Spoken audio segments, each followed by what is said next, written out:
Doctor, చాలా మందిలో మనకి కామన్గా వినిపించే ప్రాబ్లం వచ్చేసి పైల్స్. అసలు ఎందుకు వస్తుంది? రీజన్స్ ఏంటి డాక్టర్? మీరు ఈరోజు చాలా చక్కటి ప్రశ్న వేశారు. ఈ యొక్క పైల్స్ అనేటువంటిది ఒక వ్యక్తికి శారీరక వ్యాధిలాగానే కాకుండా ఇది ఒక సామాజిక పరమైనటువంటి వ్యాధిగా కూడా మనం గుర్తించవచ్చు. ఏంటంటే మామూలుగా వచ్చే వ్యాధుల కన్నా ఈ వ్యాధిని అంటే సరిగా బహిర్గతంగా చెప్పుకోలేరు చాలామంది. అండ్ వాళ్ళు చేసే దైనందిన జీవితంలో కూడా ఇది చాలా తీవ్రమైనటువంటి ప్రభావం చూపిస్తూ ఉంటుంది. సో ముఖ్యంగా ఈ పైల్స్ అనేటువంటిది ఇవన్నీ కూడా మన జీర్ణాశయానికి సంబంధించినటువంటిది, జీర్ణకోశ సంబంధించినటువంటి వ్యాధులుగా ఆయుర్వేదంలో చెప్తారనమాట. అంటే ఏంటంటే మనం ఒక ఆహారం స్వీకరించిన తర్వాత అది మన స్టమక్లో వివిధ దశలలో జీర్ణం అయి మలద్వారం కింద బయటకు వచ్చేస్తుంది. ఆ మలినాలు అంటే ఒక వాటర్ కానివ్వండి, పోషకం అంతా లోపల పీల్చుకొని ఒక మలినం ద్వారాగా బయటకు వచ్చేస్తుంటారు.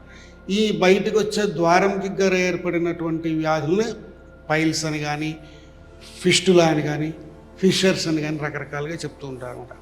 వీటికి ముఖ్యమైనటువంటి కారణాలు చాలా ఉన్నాయి. వాటిలో కొన్ని ముఖ్యమైనవి ఏంటంటే మనం ఆహారం సరైనటువంటి పోషకాహారం లేకుండా కేవలము ఒకే రకమైనటువంటి కారం పదార్థాలు, దీని ఆయుర్వేదంలో విదాహికర పదార్థాలు అంటారు. అంటే బర్నింగ్ సెన్సేషన్ క్రియేట్ చేసినట్టు, ఉదాహరణకి ఎండు మిరపకాయల కారము, మిరియాల పొడి ఇలాంటివి ఎక్కువగా తీసుకోవటము, అలాగే హైపర్ అసిడిటీ అంటే ఆమ్లతత్వాన్ని పెంపొందించేటువంటి ఆహార పదార్థాలు తీసుకోవటం వల్ల, సరి అయిన టైంకి భోజనం చేయకపోవటం వల్ల, అలాగే సరైనటువంటి పాలలో లిక్విడ్స్, మంచినీరు, మజ్జిగ, పళ్ళ రసాలు, ఫ్రూట్ జ్యూసెస్ ఇలాంటివి కొన్ని శరీరంలో హైడ్రేషన్ అంటే నీటి శాతాన్ని పెంచేటువంటి పదార్థాలు తీసుకోకపోవటం వల్ల, డిహైడ్రేట్ అయి ఉండటం వల్ల, అలాగే పోస్చర్ అంటే ఎప్పుడు ఒకే దగ్గర కూర్చుని ఉండటము, లేదా కఠినమైనటువంటి ఆసనాలు అంటే మోటార్ సైకిల్ మీద కూర్చొని ఎన్నో కిలోమీటర్లు వెళ్తూ ఉండటం, అలాగే కారులో ఎన్నో ఒక ఫుల్ అంతా వేడిగా ఉంటుంది, సమ్మర్లో ముఖ్యంగా బాగా చెమట అది ఇది పడుతూ ఉంటుంది. అలాగే రక్త ప్రసరణ సరిగా ఉండదు ఆ టైంలో, irregular blood circulation to anal canal and ఆ ఏరియాల్లో. దానివల్ల ఈ యొక్క డిఫరెంట్ మేనిఫెస్టేషన్స్ వస్తాయి.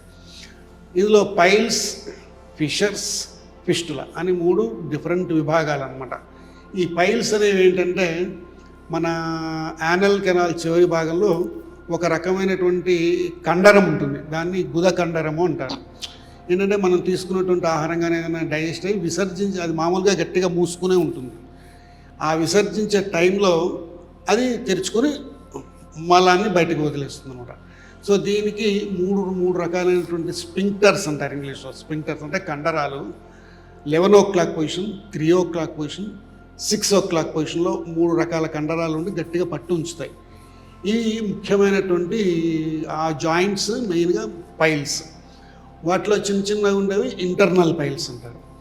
ఎప్పుడైతే బ్లడ్ సర్క్యులేషన్ బాగా పెరిగిపోయి, అంటే ఈ హైపర్ టెన్షన్, బీపీ వల్ల, రక్త ప్రసరణ సరిగ్గా లేకపోవటం వల్ల ఆ యొక్క నేను చెప్పే కదా కండరాలు, వాటిలో కొన్ని బుడిపల్లాగా ఉంటాయన్నమాట. మనకి ఆ 3 కండరాలు టైట్గా ఇలా గ్రిప్ ఉంటుందన్నమాట. ఎప్పుడైతే స్టూల్ అందులో ఆ ఏరియాకి రాగానే అది ఓపెన్ అవుతుంది, స్టూల్ బయటకు వెళ్ళగానే ముడుచుకుంటుంది. ఇది దాని యొక్క విధానం, పనిచేసే విధానం.